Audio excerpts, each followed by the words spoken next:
este cuadro, inspector, es común que personas que han vivido un trauma como el que vivió este joven, según lo que nos ha contado su propia mamá, termine finalmente ingiriendo esta cantidad de fármacos y teniendo estas reacciones. La madre insiste que se empastillaba, decía. Y clonazepam efectivamente es la droga. La chicota, mi querida señora. La famosa chicota. ¿Es lo mismo?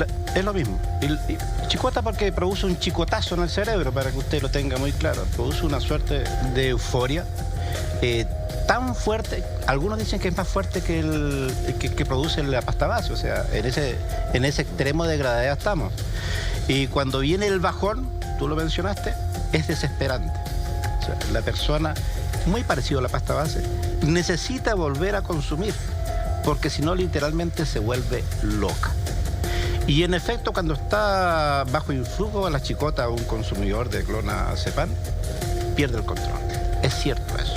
Y la euforia es tanta que no maneja ni sus miembros, ni sus manos, ni sus piernas. Tiene un movimiento que es inexplicable, una agitación inexplicable. Es como convulsiones. No puede controlar impulso y asume fuerzas que a veces son irracionales también. Eso ocurre con la chicota. Entonces, si fuese como dice la madre, yo pienso que pudiese haber anexo a eso, porque siempre es una fase, ¿eh? Chicota primero, que está quedando de lado, y pasta base después. Probablemente, yo insisto en la presunción mientras no haya droga ahí, que me digan, ahí estaba, para saber hacer, o la autopsia no nos diga, esta es la droga que se estaba consumiendo. Entonces, en cualquiera de las dos eventualidades, el problema lo produce la euforia. Pero lo que a uno le llama la atención, el chicotazo, mi querida señora, más o menos dura entre 8, 9, 10 minutos en el cerebro. O sea, todo esto debiese haberse producido a partir de la discusión durante esos 10 minutos. Es que aparentemente, según lo que dice la madre, Catherine Parra, él consumía grandes cantidades de estas pastillas y al nivel de que me da la impresión que las tenía a la mano, porque él trabajaba siendo vendedor ambulante ¿de qué? De medicamentos, claro, de remedio. Entonces puede ser que él mismo se abastecía, o sea, tenía constantemente gran cantidad de esta droga que según entiendo es con receta, sí, pero si él, claro, se venden pero en las ferias libres como pan caliente. Por eso te digo, entonces, si él se dedicaba a vender remedio a la salida del metro, él también debe haber tenido su stock personal, claro, y lo que dice la madre, estaba entero empastillado, volado a la máxima, con una cantidad de pastillas que le provocaron una sensación de ira a tal nivel de llegar a hacer esto con su propia hermana. Mira, cuando me hablaron de esta droga, yo hice unas preguntitas por ahí, dije, ¿y tenía él presencia de heridas de aguja en los brazos? Porque la chicota se puede consumir igual que la heroína, tú sabes. O sea, no como pastilla nomás. Para hacerla más efectiva, entrar al sistema endovenoso. Se inyecta. El flunitrozepam también le pasa lo mismo, ¿eh? Entonces la calientan, No, eso no debemos explicar. No, claro. Perfecto. Pero ingresar al torrente sanguíneo. Entonces, me dicen que no tenía la presencia, por lo tanto la consumía vía oral. Vía oral. Y vía oral es una cantidad la que tolera el organismo. Un médico lo podría explicar con un toxicólogo. ¿Pero qué es clonazepam? Si no, simplemente... Mira, el clonazepam, Julia, es un fármaco perteneciente al grupo de las benzodiazepinas. Sí, señor. Que actúa sobre el sistema nervioso central, actúa como un ansiolítico, tiene esas propiedades y también tiene propiedades anticonvulsivas, miorelajantes, sedantes, hipnóticas. Es una suerte de relajante muscular, claro, con un ansiolítico. Claro. Se comercializa, se receta habitualmente por un psiquiatra, por alguien ligado a la salud mental, es con receta, pero sabemos que muchas veces se encuentran en las ferias libres o en los coleros, por ejemplo, que se instalan en una feria y que al final ponen su pañito y venden este tipo de medicamentos. Son medicamentos que son muy peligrosos, o sea, cuando a una persona se lo dan con receta bajo un determinado tiempo y con un control en ese determinado tiempo para saber si se baja la dosis, pero no es un medicamento que tú lo puedas dejar de consumir. Hoy me siento bien, dejo de tomar el medicamento. Se va eliminando de tu cuerpo gradualmente. Exacto. Lo que tú dices es fundamental porque al ser adicto a estas pastillas me da la impresión que él se pegaba grandes atracones de consumo de estas pastillas, y eso lo que te provoca es estados depresivos, alza, una inestabilidad y un nivel de ansiedad incontrolable. Al igual que los estabilizadores del ánimo, uno tiene que ir consumiéndolos de a poco, durante constante en el tiempo y posteriormente para dejarlo de manera muy pausada y bajando la dosis como tú explicabas. Si tú lo dejas de un día para otro, Es una montaña rusa. te provoca unos niveles de angustia, de depresión, de que, o sea, ves todo negro, te vas literalmente al hoyo. Y además que te tanto acostumbras. en el comienzo del consumo, del tratamiento, como al final. dejarlo. Por eso es Exacto. tan importante la prescripción médica, que un psiquiatra te siga, te acompañe en el uso de este tipo de medicamentos. Y por eso es tan peligroso el alto automedicamento, la automedicación que se genera, por ejemplo, en Feria Libre. Nosotros hemos hecho varios reportajes en Feria Libre. Es peligrosísimo, es verdad. Son más baratos, pero ni siquiera sabes si estás tomando el remedio que corresponde. Y la dosis la manejas en base a lo que te dice un amigo o una vecina. Eso es peligrosísimo. Y eso, si tú lo mezclas con alcohol, el efecto es doblemente peligroso sin una supervisión médica.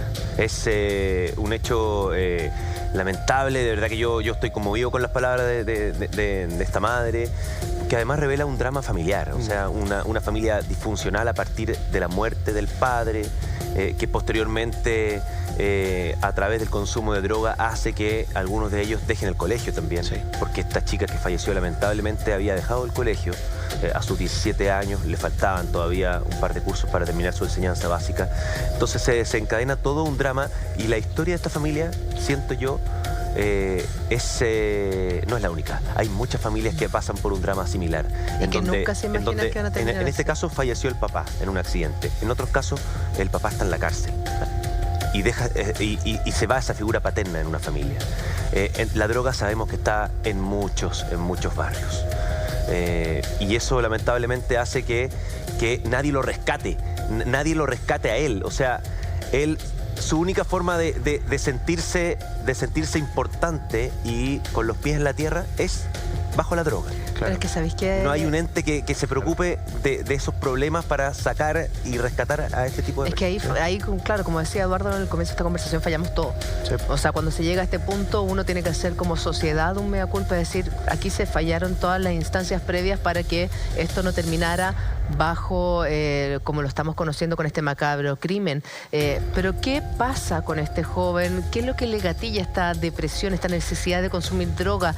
Esto que llega a terminar con la vida de su hermana que tanto quería y tanto cuidaba. Bueno, lo dijo su propia madre. Mi hijo vio morir a su papá ahogado a los 6 años. Según entendemos, era él el que se estaba ahogando. Sí, el claro. padre se mete a sacarlo, lo salva, pero no logra salvarse él. Entonces este pequeño crece con un sentimiento de culpa, que lo reconoce la misma Catherine, que ella cree que él tiene mucha culpa de por qué se ahogó su padre y que es culpa de él que haya fallecido su papá. Y eso lo hace cambiar completamente. Este hecho habría ocurrido, Juli, en el sur, en un lago. Se estaban bañando, este chico, este pequeño de tan solo 6 años, empieza a vivir una emergencia, el padre se lanza al agua, lo rescata y luego fallece frente a los ojos del hijo.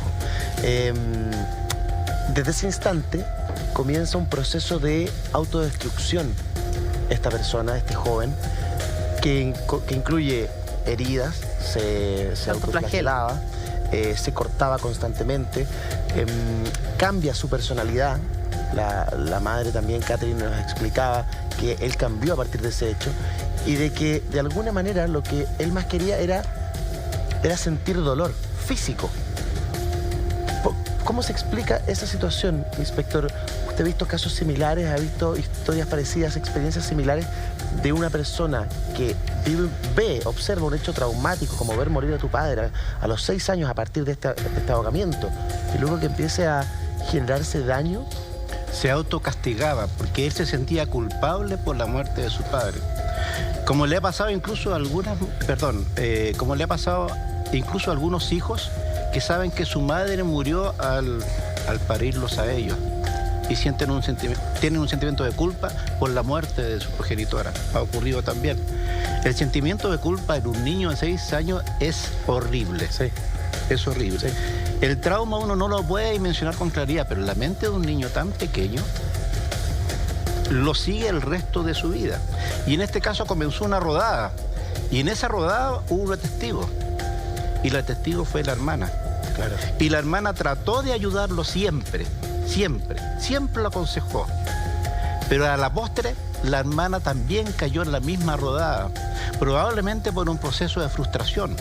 Cuando vio que este hermano era al que ella quería tanto, no lograba cambiar, perdón, no lograba arreglarlo. Claro, porque este joven vive este hecho, cambia su personalidad, comienza con estos episodios de autoviolencia, claro, y a poco andar termina en la cárcel. O sea, estuvo preso un par de meses por el robo de un teléfono.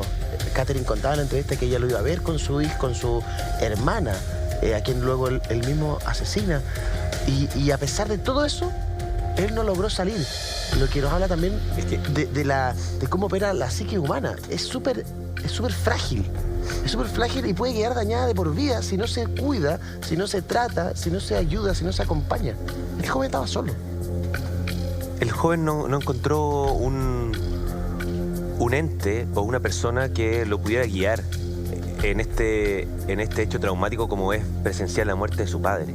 Y un niño a los 6 años, eso deriva en que a medida que va pasando de curso se va comportando de otra manera, tiene bajo rendimiento, se muestra solo, irritable, retraído, y descarga ese sentimiento que tiene por dentro a través de otras manifestaciones, como por ejemplo la ira, como por ejemplo el ausentarse de determinados eventos grupales en su colegio. Entonces, claro, habla también de que pucha, que es importante como sociedad y que las entidades se preocupen de los pequeños, porque es allí cuando tú puedes intervenir y puedes cambiar el camino que probablemente va a tomar y que es un camino malo. Es decir, el colegio, preocuparse de eso, avisar a la familia, propiciarle otro tipo de actividades, no sé, deporte, por ejemplo. Pero un niño que vive esto y hechos similares, probablemente ese niño después cuando sea adolescente va a terminar siendo y va a terminar ligado más bien al delito que al camino que todos conocemos, que es el camino bueno. El ver a tu papá morir cuando tienes 6 años y sentir que fue tu culpa es algo que te trauma de por vida. Y si no tiene la ayuda, la contención necesaria, es muy posible que termines como este joven tratando de consumir el máximo la cantidad de pastillas para poder evadir la realidad y esa culpa que la arrastras hace tanto tiempo. La madre de estos jóvenes nos decía: yo no lo puedo creer, eran muy pero muy cercanos, pero había en el último tiempo antecedentes de violencia en este hogar que compartían todos. Decía, mi hijo tuvo problemas con mi hermano, con un sobrino, porque cuando le venía el bajón de las pastillas se ponía muy violento, muy irascible y habían conflictos. Y también relata por qué ella deja este hogar en la comuna de Puente Alto. Ella deja esta casa de Puente Alto que compartían todos porque hace 2 semanas, no entran mayores detalles, echaron a la pareja de la madre, al padrastro. Lo echan a la calle, lo intentan, según ella misma relata, apuñalar, venden la ropa, la botan y finalmente ella les exige explicaciones. Dice: oye, ustedes no son los padres de la casa, tú tenés 19, tú 17, acá la mamá de la casa soy yo. Y es ahí cuando se empieza a producir una discusión que va escalando y se torna tremendamente violenta. Claro. A tal punto en que ella amenaza a sus 2 hijos con llamar a carabineros y les dice: váyanse de la casa inmediatamente, porque la empiezan a agredir físicamente, la empujan sobre un sillón. Ella asegura haber quedado con sus brazos todos llenos de hematomas y es ella cuando se va a la casa de la vecina y dice: ya, estos cabros se van, pero de repente dice: no tienen a dónde ir. Si los echo, ¿qué va a hacer de ellos? Y en un acto de conciencia decide dejar hace 2 semanas a sus 2 hijos en esa casa viviendo y ella se va con su pareja. Evidentemente que él en particular no aceptaba la presencia de este padre sustituto, porque precisamente la figura del padre ausente en la circunstancia en que ocurrió esa ausencia, a él lo tenía comido por dentro. Y no toleró la presencia de este padre sustituto, que se asociaba además con la madre para reprenderlo o para hacerle ver lo equivocado que estaba en la vida. Entonces él encontró este apoyo ¿en quién? En la madre chica, que era su hermana del alma. Que da la impresión como que se cuidaban mutuamente, como que él ejercía como un rol de padre. Pero compartía la rodada, po. Claro. Ese es el problema que tenía. Si esta madre chica hubiese estado fuera de esta rodada, tendríamos otra situación. Pero ella participa de esta rodada. Entonces, ahí es donde se arma el conflicto entero. Pero de todas maneras, fíjate, pesa todo cuando uno observa la confesión de él, que lo vamos a ver con más detalle una vez que pase por tribunales, uno le encuentra ciertas falencias al modus operandi. Francamente, uno no se explica la cantidad de puñaladas que tenía la víctima. Claro, porque No. es el palo en la cabeza con esta especie de bat de béisbol y posteriormente hay una serie de puñaladas. Sí, y hay puñaladas, me explican, que unas son en ascenso y otras en descenso. O sea, se cometieron, dicho de una manera simple para que usted no entienda, para no entrar en términos técnicos policiales, al mismo tiempo, y eso es un imposible. Salvo que haya la participación de Salvo dos que haya la personas. participación de dos personas. Pero yo le dije a usted de que había un antecedente, que a él le costaba deshuesar los pollos, fíjate. Él usaba armas para intimidar personas, para intimidar a esta pareja de la madre. Pero él, cuando se trataba de cocinar, por ejemplo, ¿Ya? él rehuía el uso de cuchillos. No tenía experticia en eso. La tenía ella, La polola. la polola. Ella tenía esa experticia. Perdón, y llega un momento, llega un instante en que se produce esto, en que usted la dinámica no la entiende. No la entiende. No entiende el momento en que viene el palo, si viene desde atrás, viene desde frente, y enseguida las puñaladas que son, comillas, simultáneas. Sí. Porque si una viene de abajo y otra de arriba, obviamente con distintos grosores, son dos puñalas. O sea, son dos cuchillos distintos. Eso se puede establecer científicamente, Sí. y yo Ya. creo que estamos en ese proceso. Pero lo más importante es que él está asumiendo una culpa total. Sí. Total, en la confesión, Sí. y yo creo que va a insistir en ese punto. Si no se logra comprobar científicamente que la culpa no es enteramente de él en el homicidio, ¿Ya? fíjate, Sí. bueno, van a ser sanciones diversas. Tenemos internación provisoria de momento por la menor de edad, Sí, por la polola. por la polola.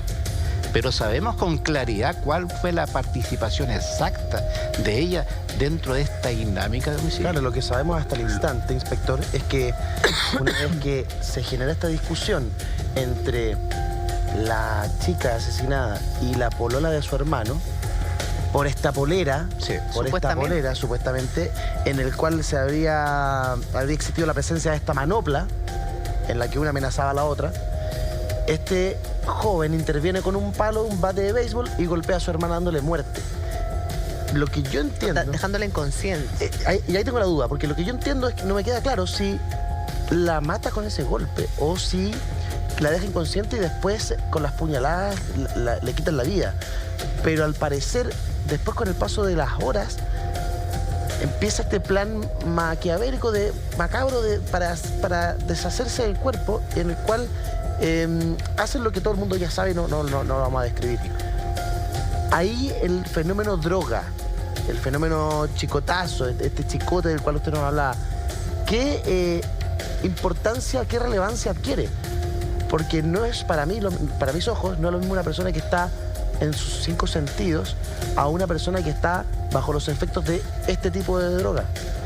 Vienen ¿Qué dos piensa usted? viene una alternativa que es obvia. Viene el bajón, porque ya te dije, es una euforia que viene por un momento y después se va. Y viene el bajón que es insoportable. Pero cuando te encuentras con esta persona muerta delante tuya, una vez que viene el bajón, tienes doble necesidad de consumir la droga.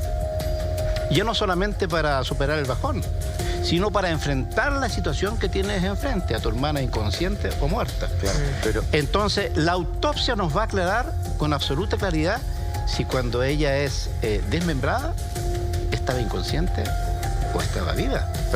Y eso es lo más macabro de esta historia. Dejémoslo ahí, inspector. No, eso no podemos ahondar ahí porque entramos en una morbosidad a la que nos negamos todos. No, y es no hay para qué, horroroso y claro. hay una Sí. familia que está sufriendo, por supuesto. O sea, estamos hablando y le mostrábamos en exclusiva porque quiso hablar con nosotros, porque confió en nosotros las declaraciones de Catherine Parra, la mamá de estos dos jóvenes que han protagonizado una de las noticias más tristes del último tiempo en nuestro país. De hecho, la misma Catherine dice, o sea, no sé si fue el tema de las drogas, del consumo, de ver tan chiquitito la muerte de su padre y sentirse culpable, lo que lo llevó en este constante espiral de autoflagelo, de tratar de autodestruirse a este joven de 19 años, que eran tan cercanos con su hermana, se querían tanto, se cuidaban tanto, que la misma hermana le decía y trataba de encarrilarlo, de decir, oye, sigue vendiendo remedio a la salida del metro, no te vayas por el mal camino, no sigáis delinquiendo, porque este joven de 19 años sí tenía un pasado en la cárcel. Había estado 2 meses detenido por robo, estuvo en Santiago 1, por robo de celular con fuerza, según entiendo.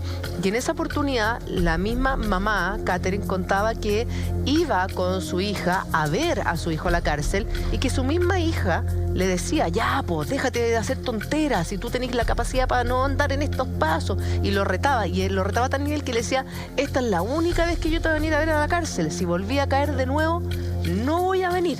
Como amenazándolo, y eso te demuestra el nivel de cercanía y lo importante que era para este joven su relación con su hermana. Agrégale que para la hermana, pero para él era insoportable ese castigo, esa amenaza que ella le hacía, de no verla más a ella. Claro. Era mucho más gravitante que no ver a su abuela o a su madre. Era la madre chica, te insisto.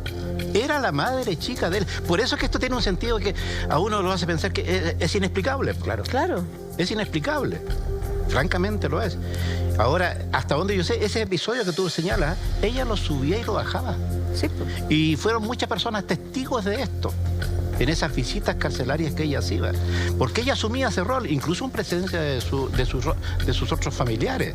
Y se le respetaba ese rol. Entonces, cuando la madre decide finalmente, ya, les entrego la casa, yo me voy, ante este episodio de la amenaza de apuñalamiento de su pareja, ella en alguna manera se da confiada, porque está pensando, dentro de todo lo dejo en buenas manos. O sea, quien va a poner la cordura en esta casa va a ser esta joven de 17 años. Exacto. La madre creyó que saliendo de ahí descomprimía la situación. Claro. Porque estaban viviendo en un momento de tensión muy difícil de llevar.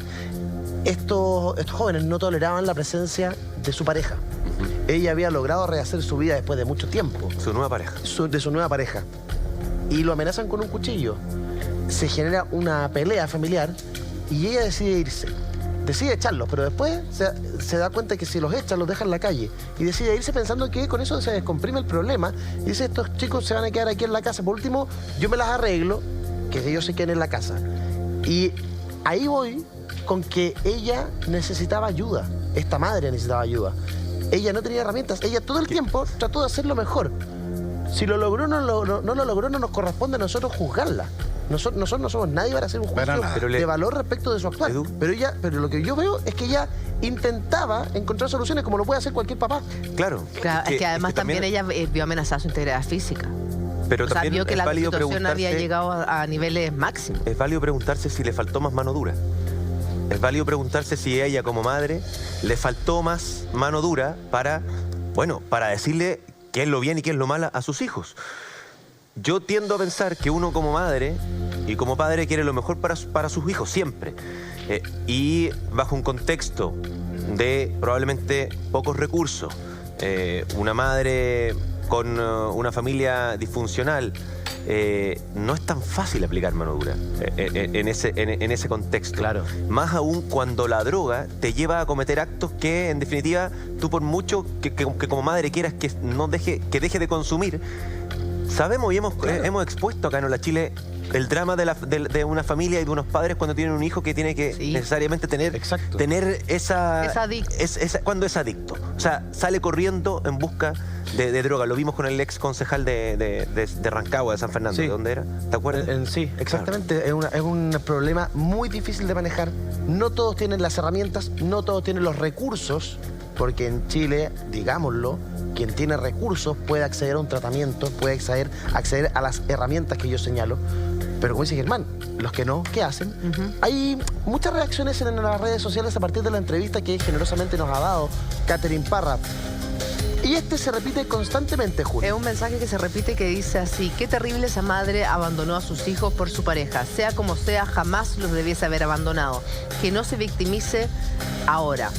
A ver, chuta. Yo encuentro que es re complicado. Yo sé que este mensaje se repite harto. Carlita tiene un punto. Pero lo que pasa es que también desconocemos el contexto. Cuando ella hace 2 semanas fue agredida físicamente, no solo ella opta por irse con su pareja para descomprimir un poco la situación que se estaba viendo en esa casa.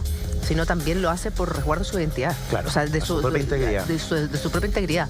Ella se va con hematomas bastante grandes en sus brazos, la situación llega a niveles...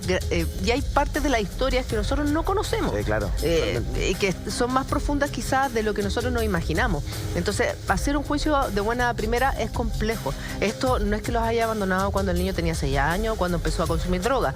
Esto pasó, según ella misma nos relata, hace 2 semanas, que llega a un punto muy álgido la convivencia de estas 6 personas en esta casa, que finalmente su hijo amenaza a su pareja con apuñalarlo, lo echan de la casa, ella les llama al orden y termina siendo agredida al punto de querer llamar a carabineros. Al punto de irse a la casa de una vecina, al punto de querer echar a la calle a tus hijos. Claro. Y en un minuto de reflexión dice, si los echo va a ser peor, que se queden ellos, yo me voy con mi pareja un tiempo hasta que volvamos a todos a poder convivir y descomprimimos un poco la tensión.